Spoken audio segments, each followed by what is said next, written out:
શહેરના કિશનવાડી વિસ્તારમાં મહાકાળી મહિલા મંડળ દ્વારા અવારનવાર સેવાકીય કાર્યો કરવામાં આવે છે। ગત વર્ષે અનાજની કીટનું વિતરણ કરવામાં આવ્યું તો આ વખતે સાડીઓનું વિતરણ કરવામાં આવ્યું છે। મહાકાળી મહિલા મંડળ દ્વારા સાડીઓનું વિતરણની સાથે સાથે અનેક સેવાકીય કાર્યો પણ કરવામાં આવે છે। રાજેશ માછી દ્વારા જે વિદ્યાર્થીઓ છે તેઓને શૈક્ષણિક કીટનું પણ વિતરણ કરવામાં આવ્યું છે અને આ જ પ્રસંગે કોંગ્રેસ ના જે કાઉન્સિલર છે તેઓ પણ ઉપસ્થિત રહ્યા છે। મહાકાળી મહિલા મંડળ દ્વારા અનેક વખત આવા સેવાકીય કાર્યો કરવામાં આવે છે। ગત મહિને એટલે કે ગયા મહિને વિસ્તારની મહિલાઓને અનાજની કીટ આપવામાં આવી ત્યારે આજરોજ કિશનવાડી વિસ્તારમાં મંજુલાબેન માછી દ્વારા 200 થી 250 બહેનોને સાડીનું વિતરણ કરવામાં આવ્યું છે। રાજેશ માછી દ્વારા ધોરણ 9 સુધી ધોરણ 1 થી ધોરણ 9 સુધી ના જે વિદ્યાર્થીઓ છે તેઓને બેગ વિતરણ કરવામાં આવ્યું છે। નોટબુકનું પણ વિતરણ કરવામાં આવ્યું છે। શહેરના પૂર્વ કોંગ્રેસ વિપક્ષના નેતા અને હાલના કાઉન્સિલર ચંદ્રકાંતભાઈ શ્રીવાસ્તવ, સામાજિક કાર્યકર કંકુબેન માછી દ્વારા કિશનવાડી 4 રસ્તા પાસે કાર્યક્રમ રાખવામાં આવ્યો છે। કાર્યક્રમમાં મોટી સંખ્યામાં વિસ્તારના લોકો જે છે તે જોડાયા છે। મહાકાળી મહિલા મંડળ છેલ્લા ઘણા વર્ષોથી આ જે વિસ્તાર છે, જે વિસ્તારનું નામ કહીએ તો કંકુબેનના નામથી બધા જ ઓળખે છે અને એમની દીકરી મંજુલાબેન ને એક 150-200થી મહિલાઓનું એક મંડળ બનાવ્યું અને સેવાભાવી મનની અંદર સેવા કરવાની એક ઈચ્છા અને ઈચ્છાના લીધે ધીમે ધીમે મંડળ વધતું ગયું। પણ સાચી ભાવના એ છે કે કોઈની પાસેથી કશું લીધા વગર આ મંડળ એવા પરિવારને મદદ કરે છે જેમને કંઈક મુસીબત પડાય છે।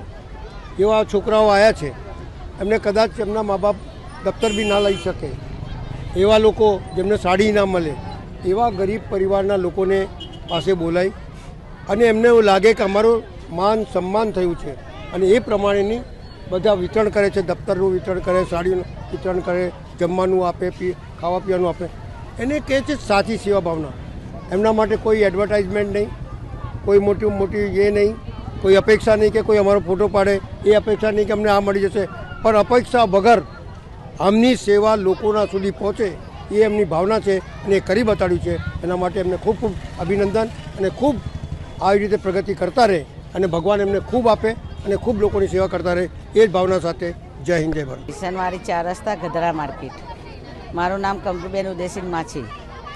વર્ષોથી જ મેં પહેલાં બી બહુ વિતરણ કર્યા છે, દશામાની મૂર્તિઓ આ તે, અને બિના મૂલ્યે, કોઈનું મૂલ્ય લેવા નહીં, કોઈની જોડે એ નહીં, અને મારી એ ઘરના પરિવારને, મારા બચ્ચાઓને ભગવાન સુખી રાખે એના લીધે અમે આ વિતરણ પહેલાંથી જ કરતા આવેલા છે।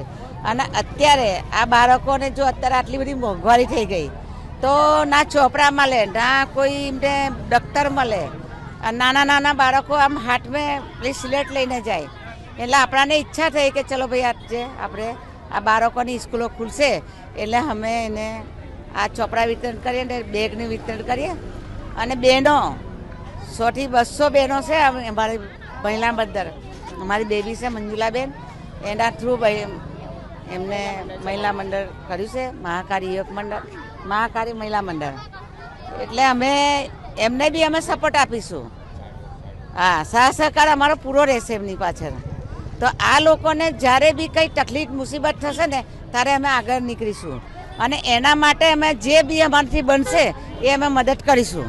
આ અમારી ઈચ્છા છે। જય હિન્દ, જય ભારત। આ કિશનવાડી ગધેડા માર્કેટ 4 રસ્તા પાસે મહાકાળી મહિલા યોગ મંડળ તરફથી દર મહિને કંઈક ને કંઈક વસ્તુ અમે વિતરણ કરીએ છીએ।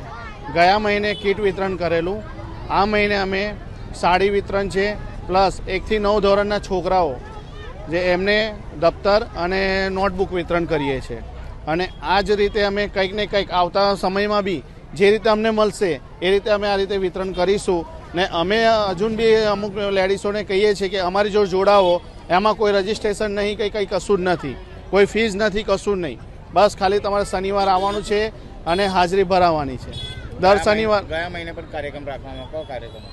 ગયા મહિને અમે અનાજની કીટ વિતરણ કરેલી, એ બી 200 થી 250 હતી। આજે લગભગ 100-150 છોકરાઓને બેગનું વિતરણ કર્યું છે અને 200-250 લેડીઝ છે એમને સાડીનું વિતરણ કરીએ છીએ। રાજેશભાઈ માછી, સામાજિક કાર્યકર।